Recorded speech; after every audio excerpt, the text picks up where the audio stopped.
Hello and welcome to Hustler with a Cause.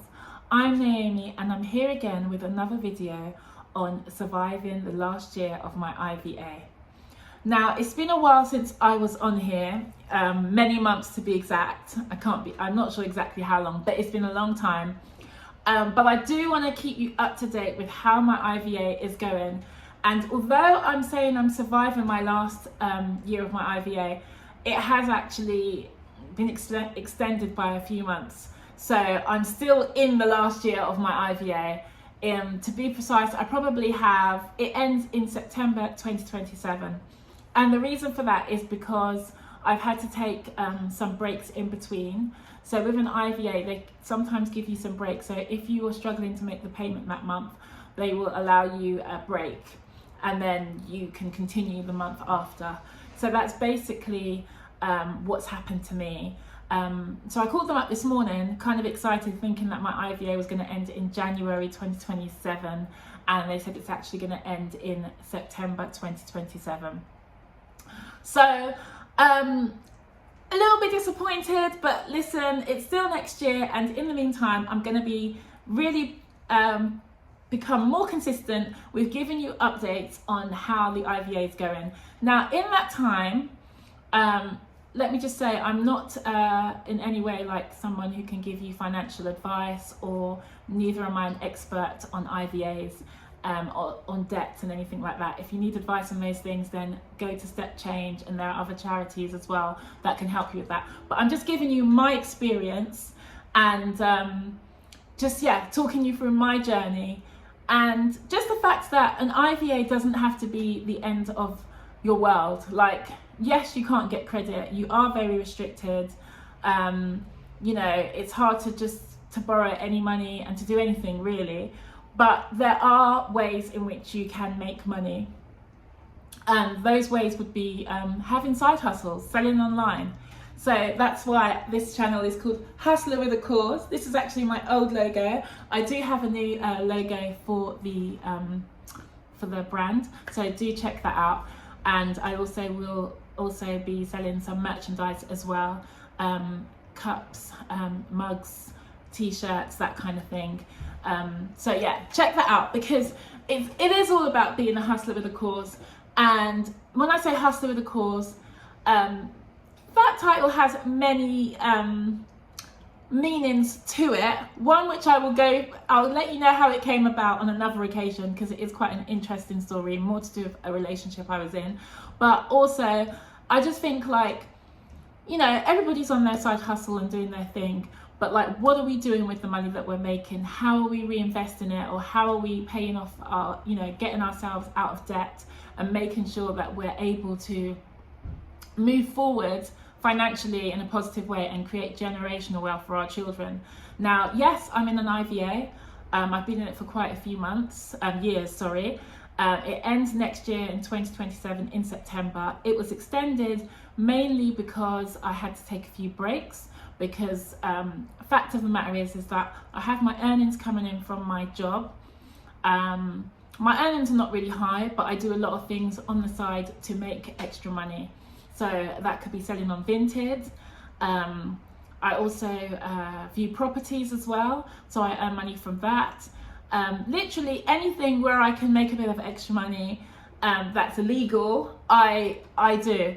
And the other thing is just staying on top of my bills as well, and just making sure that I'm paying everything and communicating. Communication is the key. I think a lot of the time we do get ourselves into debt because we bury our head in the sand and we don't want to, or we just decide that we're going to spend the money on something else.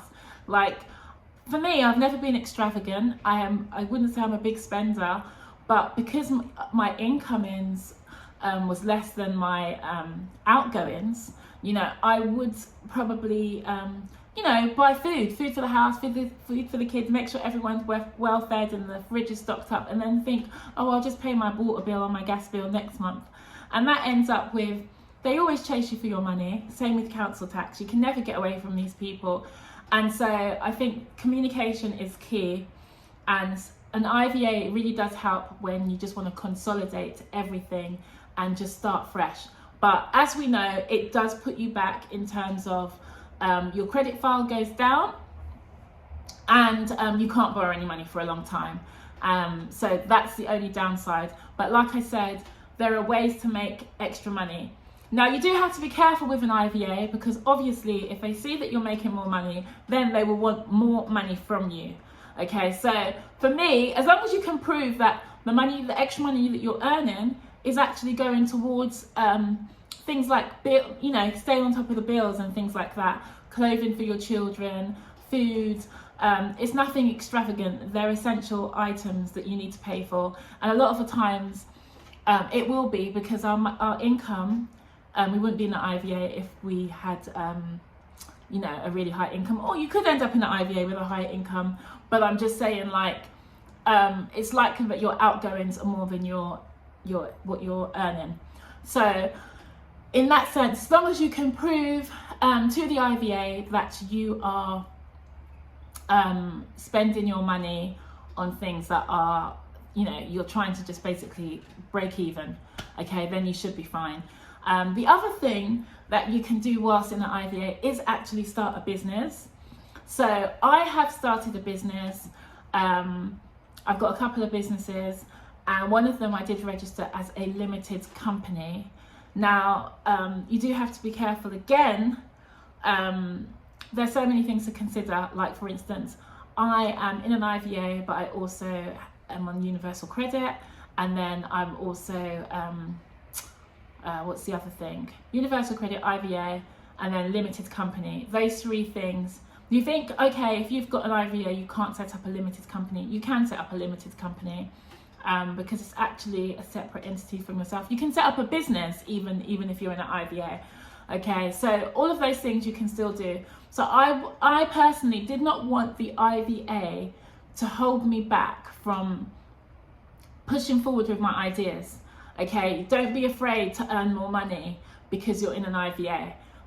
And just think that that's it. I've got to be like destitute and just live like on the breadline until the IVA finishes. No, you can also have savings when you're in an IVA, so you can save money. Now, I haven't managed to do that as yet, because to be honest, the IVA has really been a learning experience for me to basically learn again, relearn or unlearn all the bad habits that I've had from over the years. Because I got into a relationship really young, I left home really young, I was with a partner who wasn't very responsible and who was older than me, and I learned a lot of bad habits along the way and wasn't very responsible. And also, I wasn't very financially clued up. I didn't have that financial education as well. There's a lot of things that I've had to learn in recent years to really understand money and how money works. Things like pay yourself first before you pay everyone else. All of these things help with savings, and I teach my children that today. Like, I always say to them now, save. I never understood what the point of, I never understood saving. I didn't get it. My grandmother is very good at saving, and she would say to me, make sure you save that money. Or when you give the children, if she'll give them like money for their birthday, she said, make sure they don't spend it all and they save some. And I would just be like, what is she talking about? Who can save? Like, no one's got time to save. Like, we've got to buy things, we've got things to spend our money on, that we have no choice to spend our money on, because there's not enough money coming in for us to be able to save. But no, the concept of putting money aside and saving is something that I'm still learning. But yeah, so that's where I am with my IVA. It's been extended.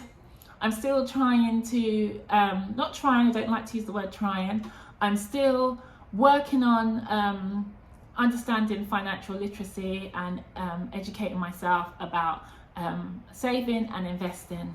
And so I started saving a little bit each month just to get into the habit. The other thing is, as I said, yes, I've started some small businesses. And yeah, just basically, I just wanted to update you with where I am at. My credit score. Oh, what I will say is also, I did take out a loan. So with an IVA, you're not actually meant to take out any loans. But I have taken out a little loan because my daughter was going away on holiday, and I didn't even have the money to buy like some of the things that she needed for this trip. Like, it came by really quick. you know, I don't take all my kids on holiday at once, and I had said she could go on this holiday. I'd paid the deposit, and now I had to commit, and it was a lot. And then at one point I just needed to get her a few things for her holiday. I didn't have the money, and I went online and I did get a payday loan from a company, and I was really shocked when it said I could have the £200. I was like, wow. You know, I think with an IVA, anything over £500, you need to ask for their permission. You can't just go out taking more loans, because why are you taking out loans if you can't afford to pay the money that you already own? But I wouldn't advise that you take out a loan, but I did take out a loan on 2 occasions. The first time was £200. It's a high interest loan. The second was £300. I wouldn't take out a loan again, simply because it was a high interest loan. All that money I was paying back, I could have just been saving it. And I thought that I could kind of cheat the system, cheat the IVA as well, and be like, okay, I'm going to boost my credit score up quicker even though I'm in this IVA. But it's not really possible to do that. With an IVA, your IVA overrides everything.